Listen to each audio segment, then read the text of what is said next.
नमस्कार साथियों, आप सबका पुनः स्वागत है श्रद्धा एस्ट्रो ज्योतिष में। आज हम लोग डिस्कस करने वाले हैं प्रसिद्ध कुंडलियों में गोस्वामी गोकुल नाथ जी की जन्म कुंडली के बारे में। ध्यान दीजिए, हम जितनी भी जन्म कुंडलियां यहां रख रहे हैं उनको पूरी तरह से उनका पार पाना करीब करीब असंभव है, लेकिन क्योंकि हम उन कुंडलियों को आधार बनाकर कुछ सीखना चाहते हैं, कुछ ग्रहों की स्थिति को रिलेट करके ये समझना चाहते हैं कि क्या वो कहती हैं स्थितियां, तो इसलिए हमने कुछ कुछ बिंदु ही लिए हैं और इस कारण से हम कुंडली के सारे भावों को अभी ज्यादा समय नहीं दे पा रहे हैं। इसलिए मैं क्षमा प्रार्थी हूं। कई व्यूअर्स ने कमेंट किया कि एक एक भावों के बारे में डिटेल से बताएं। वो हम जैसे हमारा शुरू से ही हमारे चैनल श्रद्धा एस्ट्रो ज्योतिष का ये विजन रहा है कि हम स्टेप अचानक नहीं कूदेंगे, स्टेप बाय स्टेप ही चलेंगे। पहले हमने बहुत बेसिक से शुरुआत किया था, उसमें फिर कई एड ऑन किए।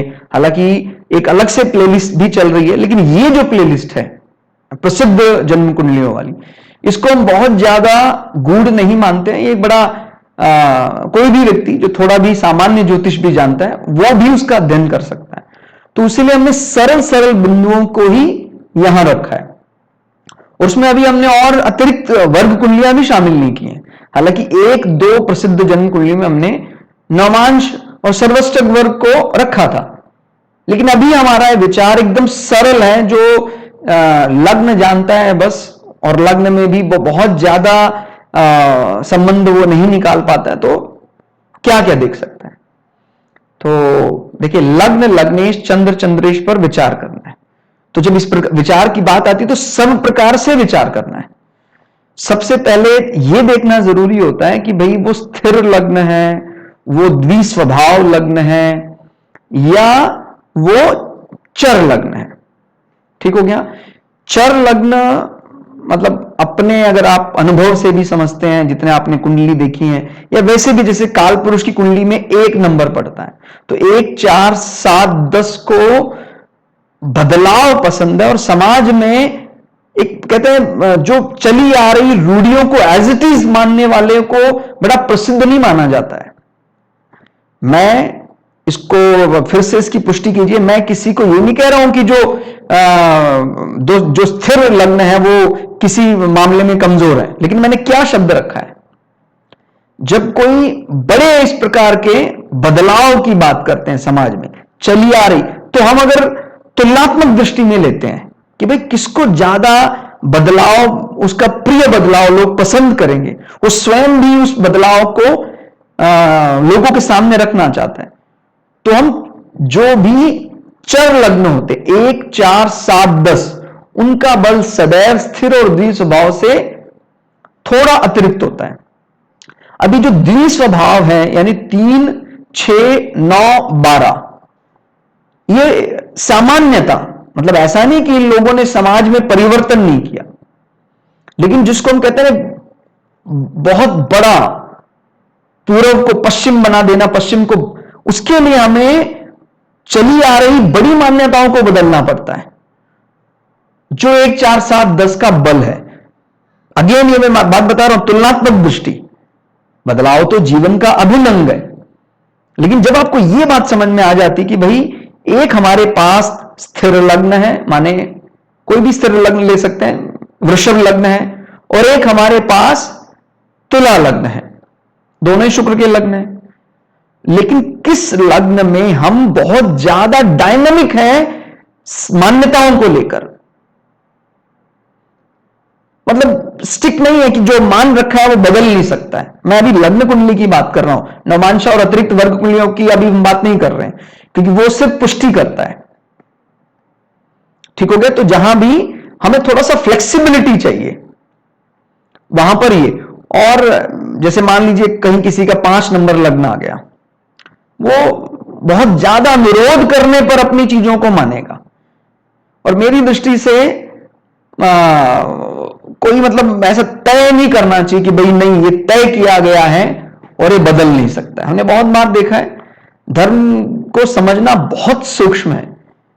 मतलब अगर हम ये भी कह लें कि भाई वो पुस्तक में ऐसा लिखा हुआ है, किसी ग्रंथ में ऐसा लिखा हुआ, वो धर्म है। तो हमने महाभारत में और दूसरे जब जीवनियां पढ़ी तो देखा कि जो ग्रंथ में लिखा हुआ है उस लिखे हुए से भी अलग चलकर एक धर्म है। तो वो जो 1 4 7 10 बुद्धि उसको तुरंत स्वीकार कर लेती है, माने 1 4 7 10 लग्न वालों की। लेकिन 5 2 माने 2 5 8 11 लग्नों को यह बात समझाना उसके मुकाबले थोड़ा कठिन होता है। अभी जो 3 6 9 12 है, इनको बोलते हैं द्विस्वभाव। ये एक प्रकार से कहते हैं, एक प्रकार का मध्यम रास्ता चुनते हैं। उनको भी सुनते हैं, इनको भी सुनते हैं, और आवश्यकता अनुसार, इसीलिए ये ज्यादा ऑबिडेंट माना जाता है। अगर आपने हमारे पुराने वीडियो देखे होंगे तो आपको पता होगा, हमारे आजकल के तंत्र में जो प्रजातंत्र का जिसकी हम बात करते हैं, या जो चली आ रही, जो हमारा एक क्या बोलते हैं डेमोक्रेटिक सिस्टम में जो संवैधानिक प्रक्रियाएं हैं, उनमें कोई ज्यादा बहुत बड़े बदलाव की, यार रेवोल्यूशनरी आइडिया की बात नहीं, उसी सिस्टम को रिपेयर करने की बात करते हैं। 3 6 9 12 बहुत ऑबिडेंटली काम करते हैं। और हम ये भी नहीं कह सकते कि वो बड़े ज्यादा रूढ़िवादी हैं, ऐसा भी नहीं है। तो ये 3 जो इनको भी हमें समझना चाहिए कि भाई क्या वो बोल रहा है, लग्न क्या बोल रहा है। ठीक हो गया। और 7 नंबर अपने आप में ही एक व्यापार इमेज लेकर चलता है, क्योंकि काल पुरुष की कुंडली में वो सप्तम भाव है जो पार्टनरशिप की बात करता है। तो जो गोस्वामी गोकुलनाथ जी हैं, ध्यान दीजिएगा, गोकुलनाथ जी के बारे में आपने कभी पढ़ा हो, इन्होंने वैष्णव संप्रदाय में कई ऐसी बातों को मुगल राज से मनवा लिया। माने जैसे कुछ बात इस प्रकार से इतिहास में बताई जाती कि भाई कुछ चीजें थी तिलक को लेकर कि भाई आप इस प्रकार का तिलक आपको अलाव होना चाहिए। तो गोकुलनाथ, गोस्वामी गोकुलनाथ जी ने बाकायदा मुगल राज जहांगीर को ये बात अपने ढंग से किस प्रकार से बताई, बोलने में बड़े प्रखर थे। और राहु दशम भाव में ये बात दिखाता है। हम सामान्यतः क्या मानते हैं कि भाई राहु तो हमारा कर्क राशि में खराब होता है। और अगर आप जैसे भारत के बहुत जाने माने भारत रत्न के रूप में, भारत रत्न है वो, और स्वर्गीय प्रधानमंत्री श्री अटल बिहारी वाजपेयी जी के भी दशम भाव में ही राहु, क्या राजनीतिक पकड़, और उनका सामने की लॉबी में भी, यानी ऑपोजिशन में भी कोई ऐसा विरोध करने वाला नहीं था, वहां भी वो उतने ही आदर के पात्र थे। तो कहते हैं कि जो गोस्वामी, माने इस पर्टिकुलर गोस्वामी एक प्रकार के, चाहे हम इसको संप्रदाय कह लें, एक प्रकार की कम्युनिटी कह लें, उनके लिए भी कुछ अधिकार सुरक्षित करवाएं।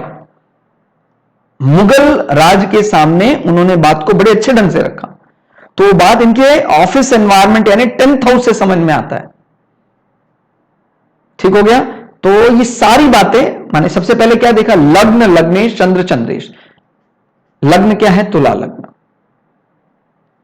उनको ये बात तुला लग्न वाले ये कर सकते हैं, अगर लग्न का सपोर्ट, माने लग्नेश का सपोर्ट मिल जाए तो कर सकते हैं वो, कि अपनी बात को एक मुद्दा रखेंगे और उस मुद्दे को मनवा लेंगे।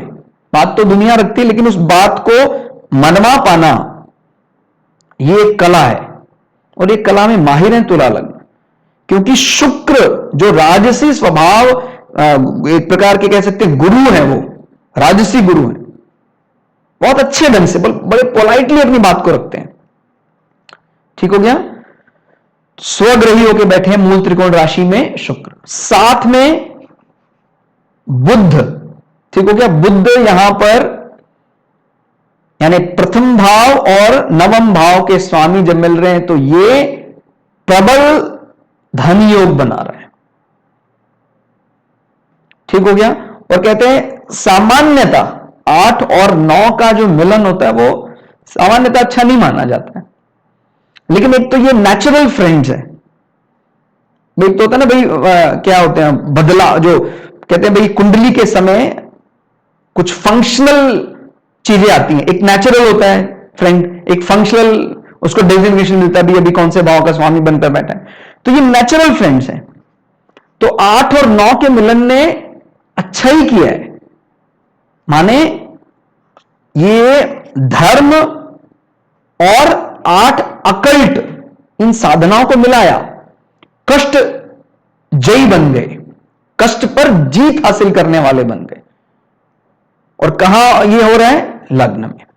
बहुत अच्छे, अपने कला में माहिर, अपने चीजों को इतने प्रासंगिक ढंग से ये प्रस्तुत करते थे। शुक्र तो आप जानते ही हैं, और बुद्ध का भी अधिकार है पूरा। अब कई दफा हमें ऐसा लगता है कि भाई वाणी पर तो दूसरे भाव का अधिकार है, इस अंतर को आप समझिए जरा। शुक्र जब कभी भी स्वग्रही होकर दूसरे भाव में बली होंगे, और शुक्र जब कभी भी स्वग्रही होकर प्रथम भाव में बली होंगे, इसका अर्थ क्या है? ये दोनों में अंतर है, इस अंतर को समझना है। निश्चित रूप से इनके गुण है, ये रसिक, कला प्रिय और ज्ञानी, लेकिन किसी किसी पर्सनालिटी को हम सिर्फ उसके वाणी से ही प्रभावित हैं, रूप उनके बैठने के उसको नहीं। अभी क्या है, वाणी गोस्वामी गोकुलदास जी के सेकेंडरी कैरेक्टरिस्टिक्स में आता है, समझिए जरा बात को। और उनका अपना जो अपना कह सकते हैं अपनी खुद का जो प्रेजेंट करने का तरीका है, माने लग्न का माने क्या, सेरेब्रम, बुद्धि। तो शुक्र जो कला है, अगर वो कला लोग सिर्फ आपको अपने गले के लिए जानते हैं, तो शुक्र का बल दूसरे भाव में दिख रहा है, या बुद्ध का बल दूसरे भाव में दिख रहा है। अभी क्या है, हम एडिशनल चीजें मान रहे हैं, हम सिर्फ गले के रूप में शुक्र या बुद्ध के बल को नहीं देख रहे हैं, हम उसको उस दिशा में मोड़ लेते हैं।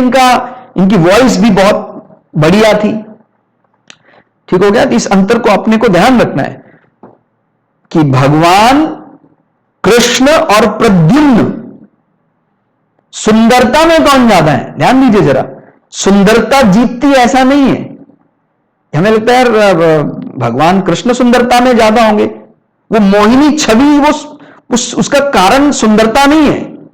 प्रद्युम्न कह ले जो उनके सुपुत्र थे, या कामदेव कह ले, कामदेव में जो छवि है वो हमें कामासक्त तो कर देती है, लेकिन जो हमारे कहते हैं हम आत्मा और हमारा परमात्मा, वो वाला जो मिलन है, उसका रूप सौंदर्य से कोई नहीं है। हम तो बल्कि भगवान को बोलते हैं कि भाई थोड़े कृष्ण वर्ण इस्तेमाल करते हैं। कृष्ण मतलब जो सामान्य सफेद से थोड़ा कृष्ण माने काले की तरफ जा रहे हैं, सांवले की तरफ जा रहे हैं, फिर भी उनकी मोहनी छवि हमें अट्रैक्ट करती है, हमें मन को लुभाव देते हैं, हम सब कुछ भूल जाते हैं। तो सुंदरता के कारण कोई किसी को चाह रहा है, किसी की वाणी के कारण किसी को कोई चाह रहा है, वो अलग अलग भावों से संबंध है, वो अपने को देखना है। ठीक हो गया। तो ये हमने प्रयास किया, आप लोगों को शायद समझ में आया होगा कि शुक्र अगर दूसरे भाव में बली होकर बैठा तो उसको तुरंत उसकी वाणी से पहचाना जाएगा, वाणी। लेकिन गोकुलनाथ जी को हम ज्यादा जानते हैं कि भाई एक प्रकार के एक बड़े साहसिक कर्म किए इन्होंने, भाई उनसे उनको बात अपनी मनवाना, और जैसे कहते हैं ना एक व्यापारिक दृष्टि वाली जो छवि है, एक माने एक अच्छे डिप्लोमैट के रूप में, एक अच्छे राजनीतिज्ञ के रूप में भी इनकी छवि को जाना जाता है। अब कई ज्ञानी होते हैं जो अपने आप को अंतर्मुखी, उस ज्ञान को अंतर्मुखी होकर उसको भजते हैं, लेकिन कई ज्ञानी कहते हैं कि नहीं, मैं अपने ज्ञान का सदुपयोग करके समाज में अगर कुछ ऐसी कुरीतियां हैं उसको हटाने का पूरा प्रयास करूंगा। तो इस प्रकार के मिशन के लिए एक प्रकार से गोस्वामी गोकुलनाथ जी को विशेष रूप से जाना जाता है। तो शायद इस अंतर को आप समझ पाए होंगे कि भाई वैसे तो शनि दूसरे भाव में वैराग्य की बात करता है कि खाली जो हमें कहते हैं ना मन को लुभा दिया हमने, उसकी बात नहीं आ रही समझ में, लेकिन शनि वैराग्य की बात कर रहा है दूसरे भाव में बैठकर।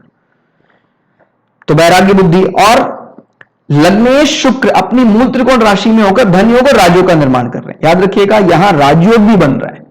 इन दोनों का मिलन यानी शुक्र और बुध का मिलन धन योग, शुक्र और मंगल का मिलन। शुक्र यहां प्रथम भाव के स्वामी है, मंगल यहां सप्तम भाव के स्वामी है। तो ये क्या बनेगा, ये भी एक राजयोग, और शुक्र और मंगल का मिलन एक धन योग भी है। ठीक हो गया। तो राजयोग और धन योग का निर्माण लग्न में हो रहा है, दो धन योग बन रहे हैं, एक राजयोग बन रहा है। तो राजयोग का माने यश, धन योग का माने हमारी जो लौकिक कुछ ऐसी धन से जुड़ी आकांक्षाएं हैं या कुछ ऐसी प्राप्तियां हैं कि भाई जैसे गोस्वामी संप्रदाय को जहांगीर ने ये कह दिया कि भाई अब आपके लिए कुछ ऐसा गाय के लिए ऐसा हम नियम बना देंगे कि जमीन आपको मिलेगी ही मिलेगी, गौवंश की रक्षा के लिए वो जमीन आपको सपुर्द की जाएगी। तो उसमें वो कामयाब रहे। तो वो कहीं ना कहीं एक प्राप्ति की भी बात कर रहा है, चाहे वो ठीक है निस्वार्थ भाव से अपने लिए प्राप्ति की बात नहीं कर रहे हैं, लेकिन धनयोग का मतलब होता है कि एक प्रकार से कुछ लौकिक कामना पूरी करना। और यश, एक जहां यश की बात आएगी वहां राजयोग नाम हो गया है। कुछ ऐसा मतलब कुछ ऐसा क्रेडिट नहीं हुआ है, लेकिन नाम बहुत अच्छा हो गया है। लग्न भाव से शुक्र बुध गुरु का संबंध रसिक, कला प्रिय और ज्ञानी बनाता है। ठीक हो गया। जो हमारे फॉर्मल कम्युनिकेशन को रिप्रेजेंट करता है और कंपटीशन ओवरकम करने की बात करता है, बुध वो मेष राशि में बैठे हुए हैं। और आपको पता है जब कभी भी हम कुंडली देखते हैं तो हम राशियों को भी अकेले आइडेंटिकल रूप से उनको एक बार जरूर उस पर नजर डालते हैं। मेष क्या रिप्रेजेंट करता है, जैसे मान लीजिए आपने प्रथम भाव से देखा, तुला लग्न आ रहा है, उसके स्वामी यहां बैठे हुए हैं, ठीक है। फिर हम इस चीज की पुष्टि अगर हम काल पुरुष की कुंडली, क्योंकि वो जहां भी जाती है ये मेष राशि प्री इमेज लेकर जाती है हमारे ब्रेन के पार्ट का, सेरेब्रम मस्तिष्क वाले पार्ट का। तो जहां भी जाएगी वो बुद्धि, तो बृहस्पति वहां बैठे हैं। और अगर हम यहां से गिने बृहस्पति को, तो किसके स्वामी है बृहस्पति मेष लग्न से? धर्म भाव लग्न में बैठे। और फाइनल स्टेप ऑफ मोक्षा यानी द्वादश भाव का स्वामी लग्न में मित्रवत होकर बैठा। अगर हम इसको काल पुरुष की कुंडली से कंपेयर करते हैं, प्रभाव मिलेगा। और फिर हमें चंद्र कुंडली से भी चीजों का विचार करना है। 1 2 3 देखिए जरा, जैसे अभी हम बात कर रहे थे कि भाई इनका कला प्रिय, रसिक और ज्ञानी के रूप में भी माना जाता है। तो चंद्रमा से कहां आ रहे हैं? तीसरा भाव, फॉर्मल कम्युनिकेशन की बात करते हैं। और अगर इसको हम इस अंतर को हमें समझना है कि वो अंतर किस प्रकार की बात करता है। यहां से 1 2 3 ये भाव अगर बहुत बली आ रहा है, इसी प्रकार से चंद्रमा से 1 2 3 ये भाव बहुत बली आ रहा है। और बृहस्पति माने मेष से 1 2 3 ये भाव बहुत बली आ रहा है। तो जो उनका फॉर्मल कम्युनिकेशन होगा उसमें उनको कोई नहीं हरा पाएगा। तो ये अंतर अपने को ध्यान रखना है। और हमें इसको भी समझना है, जब भी हम कभी लग्न से बात करेंगे तीसरे भाव की, तो समाज में उनकी रियल इमेज तीसरे भाव को लेकर। चंद्र से बात करेंगे तो स्वयं अपने बारे में वो अपनी वॉइस को क्या मानते हैं चंद्र कुंडली से। और मेष लग्न ये बाय डिफॉल्ट वो डेजिग्नेट किया गया इस काम के लिए, भी तीसरा नंबर है वो, तो उसकी एक बार पुष्टि जरूर हमें करनी है। वॉइस के लिए देखा जाता है, पराक्रम के लिए देखा जाता है। अब इसका स्वामी भी बुध लग्न में बैठा है। तो जब हमारे पास कोई भी अतिरिक्त वर्ग कुंडलियां नहीं है, आप तीनों से देखें, आप निश्चित रूप से भी हम समाज में रह रहे हैं, दूसरा हमें कुछ नहीं समझता, हम ही अपने आप को सब कुछ समझते हैं, तो उसका भी कोई मतलब कोई खास औचित्य नहीं रह जाता है फिर। तो अपने को यह बात याद रखनी है कि भाई दूसरे को भी ये बात लगनी चाहिए। ठीक हो गया? माने दूसरे को ही लगनी चाहिए तभी उसका कोई अर्थ रहे, इसलिए लग्न सर्वे सर्वा है। और चंद्रमा माने मुझे वो रियलाइज हो रहा है कि अच्छा हो रहा है, बड़ा आनंद आ रहा है, तो वो चंद्र कुंडली मुझे, मेरा पर्सनल मैटर है वो। लेकिन फिर भी हम चाहते हैं कि बाहर इमेज जाए तो लग्न। और मेष लग्न काल पुरुष की कुंडली से जो राशि डेजिग्नेट की गई है, वो अगर ये बात समझा देती है, जैसे मैंने बोला ना 7 नंबर काल पुरुष की कुंडली में क्या बताता है, डीलिंग की बात बताता है। डीलिंग में बहुत अपनी बात को रखना, मनवाना प्रभावी ढंग से, बहुत बड़ा बल है। फिर मेष राशि क्या बताता है, बुद्धि बताता है, बृहस्पति बैठे हैं वहां, तो ये भी हमें तो रखना है, उसकी माने प्रिय इमेज रखनी है साथ में। और क्या है, वाणी पराक्रम और शत्रु जय भाव का स्वामी गुरु सप्तम भाव में मेष राशि में उपस्थित है। यह हमने हालांकि ऑलरेडी कवर कर लिया कि भाई वो वाणी पराक्रम और जय भाव का स्वामी। हम कंपटीशन ओवरकम करना कहां से देखते हैं, छठे भाव से देखते हैं। इसका स्वामी कहां बैठा है, मेष राशि में। मेष राशि का मतलब थोड़ा सा वो एक एग्रेसिव मोड में रहता है, तो गुरु भी अभी थोड़े से एग्रेसिव मोड में है, ज्ञान के लिए, जंग के लिए नहीं। यहीं अगर मंगल बैठे हैं तो वो जंग के लिए एग्रेसिव होकर बात करते हैं। यहीं अगर बुध बैठ जाए, हालांकि बुध और मंगल में तनातनी है, फिर भी अगर यहां बुध बैठ जाए तो फिर वो हमारी जो बुद्धि और ज्ञान का अंतर है वो भी अपने को समझना है। बृहस्पति यानी इस प्रकार के धर्म ज्ञान, और मरकरी या बुद्ध यानी कोई भी भाषाओं का ज्ञान, आंग्ल विद्या का ज्ञान, उसको मुख्य रूप से बुद्धि के लिए या हमारे ब्रेन या न्यूरॉन्स के साथ ज्यादा अटैच करके देखते हैं बुद्ध को। लेकिन फिर भी हमें याद रखना है कि बुद्ध को मेष राशि में बहुत ज्यादा आनंद नहीं आता है। ठीक हो गया? तो ये अंतर करना है कि भाई मेष राशि में बुद्ध बैठ जाए तो अर्थ क्या है, वो थोड़ा सा फायरी होकर बुद्ध बातों को रखता है, और वो कई दफा डर रहता है समाज में कि वो गलत मैसेज कन्वे ना हो जाए। बिकॉज जब भी प्लैनेट्स के कन्फ्लिक्ट्स होते हैं तो वो कन्फ्लिक्ट सोसाइटी में दिखते हैं। अभी यहां पर कोई ऐसा कन्फ्लिक्ट नहीं है, माने मंगल और बृहस्पति तो एक ही लॉबी के प्लैनेट है, तो ये जब इस गुण को बाहर निखारेंगे वो बुरा समाज में नहीं लगेगा। द्वितीय भाव में शनि और चतुर्थ भाव का केतु सांसारिक सुख से विरक्त बनाता है। ठीक हो गया? चौथा भाव क्या बात करता है, सामान्यतः मां के लिए बोला जाता है जो चौथा भाव सुख, अपने व्यक्तिगत सुख की बात ज्यादा चौथे भाव से देखी जाती है। और चौथा भाव मोक्ष राशियों में प्रथम मोक्ष राशि है। भाई धर्म अर्थ काम मोक्ष, धर्म अर्थ काम मोक्ष। तो केतु को जो अतिरिक्त दृष्टियां दी हैं उसके बिना हम नहीं समझ पाएंगे, तो केतु की अतिरिक्त दृष्टियों को काउंट करना पड़ेगा। माने 5वीं दृष्टि से अष्टम भाव और 9वीं दृष्टि से 12वें, यानी तीनों मोक्ष राशियों पर केतु का प्रभाव है, माने मोक्ष भावों पर। ठीक हो गया? और शनि बैठे हैं कुटुंब भाव में। एक जो पुरातत्व विभाग जिसको बोला जाता है, आर्कियोलॉजिकल सर्वे ऑफ इंडिया जो काम करता है, उस प्रकार का जो अन्वेषण का काम है, चीजों को खोजना, दबी चीजों को खोजना, वो खोजबीन जारी रहती है शनि की वृश्चिक राशि में, क्योंकि वृश्चिक हाइड करके रखता है। और शनि को पता नहीं क्यों वो एक मतलब शत्रु होने के बाद भी ना उसको इस राशि का जो बाय डिफॉल्ट उसको एलोकेशन मिला हुआ है, वृश्चिक राशि को अष्टम भाव मेष लग्न के लिए बना है वो, और आपको पता है अष्टम भाव में शनि आयु बढ़ाने वाले होते हैं।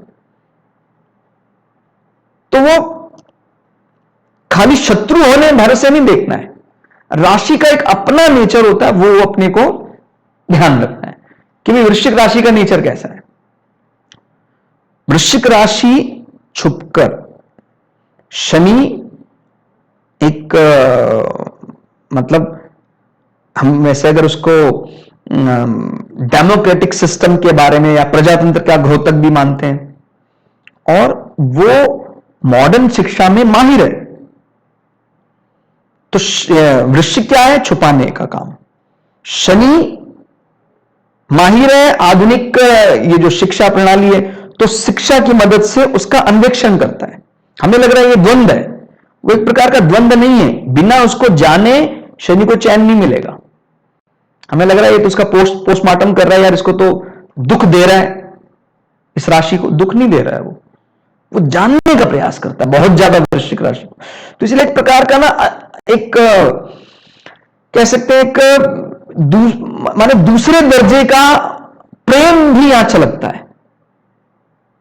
बड़ा मतलब प्रोफेशनल काम करने में बहुत बढ़िया होता है जातक, लेकिन जब कोई अन्वेषण हो रहा है तो कई दफा उसको बौद्धिक रूप से थोड़ी परेशानी हो सकती है कि भाई रिसर्च में लगा हुआ है शनि, वो ध्यान नहीं दे रहा है, बार बार अपने जो बेस है उसको हटा देता है।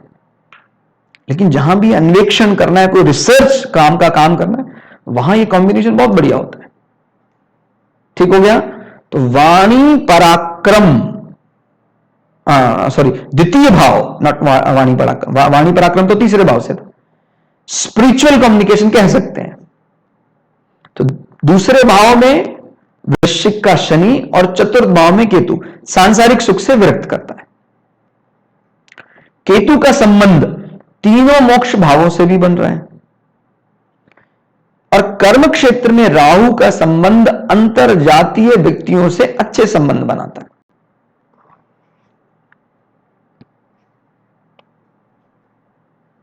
और यहां बैठकर राहु की दृष्टि, पंचम दृष्टि कहां पड़ रही है? दूसरे भाव में। और नौवीं दृष्टि कहां पड़ रही है? पंचम भाव में। ठीक हो गया? 1 2 3 4 5 नहीं, नौवीं दृष्टि कहां पड़ रही है? छठे भाव में। हाँ, ये इसको ध्यान दीजिए। राहु की अगर हम बात करते तो राहु की पांचवी दृष्टि कुटुंब भाव में पड़ रही है, और राहु की नौवीं दृष्टि कंपटीशन ओवरकम करना। पोलाइट है, उसमें कोई दो राय नहीं है, लेकिन जहां तय किया है कि भाई हमारे सामने ये बाधा है, इसको दूर करना ही है, तो पूरी बुद्धि लगा के राहु आपको पता है बहुत डिप्लोमेट आदमी है, करना है वो काम करना ही है। कई दफा राहु से भय लगता है, लेकिन आप हमारे वीडियो में देखेंगे आपको समझ में आएगा बुरी चीज नहीं है राहु। किसी अधर्मी व्यक्ति को अगर उसके अधर्म को रोकने के लिए आपको अपनी बात को थोड़ा सा एग्रेसिवली या डिप्लोमेट होकर रखना पड़े, कोई बुराई नहीं है इसमें।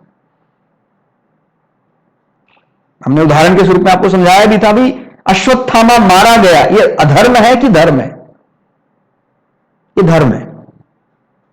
और इस धर्म का माने किस प्लैनेट के कारण उसको हम सही प्रकार से रिप्रेजेंट कर सकते हैं? राहु के कारण। ठीक हो गया? वो राहु था, अश्वत्थामा मारा गया, जिसको लोग कहते हैं ना भी झूठ बोला। ठीक है, हमने बोला, किसकी जय के लिए बोला है? धर्म की जय के लिए बोला है। तो लक्ष्य कोई लक्ष्य आप समझ रहे हैं? लक्ष्य क्या है? धर्म की जय कराना। कहते जी मैं जबान में सच है, मैंने कसम खाई, जबान से झूठ नहीं बोलूंगा।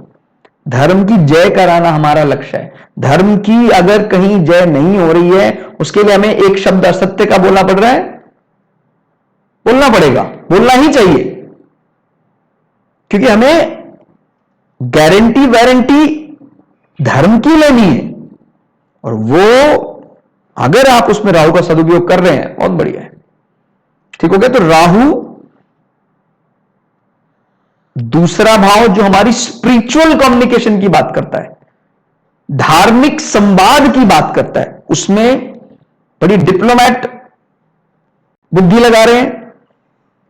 और कंपटीशन ओवरकम करना, जंग में सामने वाले को परास्त करने के लिए अगर छठे भाव में कोई मैलेफिक एग्रेसिव प्लैनेट प्रभाव दिखाते हैं तो सामने वाला धराशायी हो जाता है। 6, 8, 12 में मैलेफिक प्लैनेट अच्छे इसलिए माने जाते हैं कि भाई कठोरता से उसको निपटान करते हैं, उसका कठोरता से निपटते हैं उसके लिए। ठीक हो गया। तो हमने मुख्य मुख्य बिंदु यहां डिस्कस किए। और ज्योतिष में क्योंकि आध्यात्म उसका कंपलसरी सब्जेक्ट है, जैसे हम बार बार बोलते हैं कि बिना भगवत गीता को जाने ज्योतिष नहीं सीख सकते हैं, सीखेंगे भी वो गलत ही निकलेगा। इसीलिए हम साथ साथ में उन्हीं के अध्यायों में जो आई बातें हैं उनको पैरेलली कनेक्ट करते रहते हैं, ताकि हम अपने आप को बहुत ज्यादा ऊंचा ना समझें और अपने आप को बहुत ज्यादा नीचा भी ना समझें। यह भी एक बहुत अच्छी बात जो अपने को ध्यान रखनी है। बहुत ऊंचा मानना अहंकार है, और बहुत अपने आप को नीचा मानना यह भी अपमान है ईश्वर का। भगवान ने जो किया है वो अच्छा ही है। ठीक हो गया। तो हम ये नहीं कह सकते हैं, जैसे अब आज कुछ चर्चा में हम लोग बैठे थे तो कुछ अपने कुंडली को लेकर परेशान थे और कह रहे थे कि सर मैं अपने आप को बड़ा ज्यादा पोलाइट रखना चाहता हूं, मैं लोगों के सामने नहीं आना चाहता हूं। तो उसके लिए हमने यही रास्ता निकाला चर्चा में कि ऐसा नहीं कि अपने आप को हमें छोटा ही मानना है। देखिए, बड़ा नहीं मानना है वो तो ठीक है, मैं सबसे छोटा हूं, सदैव हीन हूं, ऐसा नहीं मानना है। ईश्वर कह रहा है आपको अहंकार नहीं करना है, लेकिन ईश्वर ने यह कहा है कि आपको एकदम निष्कृष्ट होकर रहना है। स्वाभिमान तो रखना है ना, कि स्वाभिमान भी नहीं रखना है। लोग कहते हैं धर्म का दिखावा नहीं करना चाहिए, वो तो हम भी कह रहे हैं धर्म का दिखावा नहीं करना चाहिए, लेकिन जो आप धर्म पालन कर रहे हैं अगर वो एक सही रूप में लोगों के सामने आ रहा है, उसको भी आप छुपाने का काम कर रहे हैं, तो फिर आने वाली जनरेशन कैसे सीखेंगी? इसलिए ये अंतर ध्यान रखना है। बड़ा नहीं मानना है लेकिन छोटा भी नहीं मानना है। भैया हमें भगवान ने बनाया है, पूरा बनाया है, पूर्ण है। आप ये विज्ञान में पढ़िए। आप अगर आपको लगता है कि नहीं मुझे पारलौकिक बातें थोड़ी कम समझ में आती हैं, विज्ञान में पढ़िए। हम सबके पास 100% मस्तिष्क है। उपयोग नहीं करना चाहता है वो उसका डिपार्टमेंट है। कहते जी उसके पास 2, उसके पास 8, ऐसा नहीं है। वो उपयोग उतने का कर रहा है। ईश्वर ने सबको 100 दिया है, अब उपयोग कीजिए और आनंद लीजिए। और मांग रहे हैं भगवान से, भगवान मुझे और दे दे, और दे दे। जितना दे दिया उसका उपयोग कर लिया हमने। कई बार हम जब तुलना करते हैं विज्ञान में, जब आपने कभी कोई बड़ी कंपनी के उससे सुपर कंप्यूटर का कुछ ऐसा चर्चा सुनी हो, इसकी तुलना किससे करते हैं हम? अपने ब्रेन की। सुपर कंप्यूटर जैसे micro computer, mini computer, main frame computer, उसके बाद सुपर कंप्यूटर, उसके बाद और भी क्वांटम कंप्यूटर होता है, लेकिन सुपर कंप्यूटर भी बहुत बहुत बड़ी टर्म के रूप में इस्तेमाल किया जाता है। हमारा ब्रेन सुपर कंप्यूटर है। कोई भी व्यक्ति कितना ही कम बुद्धि का इस्तेमाल कर रहा है, उसके पास भी सुपर कंप्यूटर है। फिर भी क्या मांग रहा है? भगवान दिमाग दे दे, मुझे मस्तिष्क दे दे। जो है उसका इस्तेमाल कर लिया उसने। इसलिए अपने को क्या मांगना है वो भी ध्यान रखना है। ये प्रभु जो इतनी संपदा दी है इसका सदुपयोग करना सिखा दे बस। ये तूने करोड़ों रुपीस के जो system micro controller micro processor body में लगाए हैं, इनका सदुपयोग करना सिखा दे। करोड़ों रुपए का ये तुमने एक डायलिसिस सिस्टम, माने एक प्रकार का रिवर्स ऑस्मोसिस कह लो आप इसको, किडनी बोल लीजिए आप इसको, और पता नहीं अरबों रुपए की भी कीमत में नहीं आएगा ऐसा आपको हृदय या पंपिंग स्टेशन दिया, आपको लंग्स दिया एयर प्योरीफायर के रूप में। ब्रेन की तो कल्पना, वो तो अकल्पनीय है वो तो, ठीक है। इसलिए सदा धन्यवाद दीजिए। और ज्योतिष जो सीखना चाहता है, बृहद पराशर होरा शास्त्रा बाद में, फल दीपिका या और ग्रंथ बाद में, भगवत गीता सबसे पहले। तो दोस्तों हमने प्रयास किया थोड़ा दोनों का सामंजस्य या समन्वय बनाने का, क्योंकि ज्योतिष खाली कुछ किताबों में लिखी हुई लाइनें नहीं जो हम क्रैम कर लेंगे डिलीवर कर देंगे, वो एक ईश्वरीय कृपा है। और ईश्वरीय कृपा के लिए हमें उस दर्शन को समझना जरूरी है। कैसे हमारा ब्रह्मरंध्र एकदम हम ईश्वर के साथ संवाद महसूस करने या ग्रहों के साथ संवाद महसूस करने लग जाते हैं। जब किसी के साथ बैठते हैं तो ऐसा लगता है ग्रह में आके बता रहे हैं। ये ऐसे कैसे? ये सिर्फ बार बार अपने अहम को मारते रहिए, और एक दिन वो दिन आ जाएगा जब आपको लगने लग जाएगा कि वो पुस्तक में जो लिखा है वो किसी काम का नहीं है। अब ईश्वर वो तो है ही ना, मैंने बोला ना ब्रेन 100% है। अगर हो गया एक्टिव तो फिर बस हमारा काम चल गया। तो इस पार्ट को भी आप लोग थोड़ा सा गंभीरता से समझने का प्रयास कीजिएगा कि हम कहां तो 4-5% की बात कर रहे हैं और ये कितना ज्यादा देने को तैयार है। ये अभी भी 95% या 90% वेटिंग में है, माने उसको यूज ही नहीं किया गया, अनयूज्ड फॉर्म में रखा हुआ है। और कहीं वो यूज कर लिया तो फिर क्या ज्योतिष, क्या कोई भी दर्शन शास्त्र, कोई भी इंजीनियरिंग, कोई भी मेडिकल का टफेस्ट पार्ट भी आप सॉल्व कर लेंगे।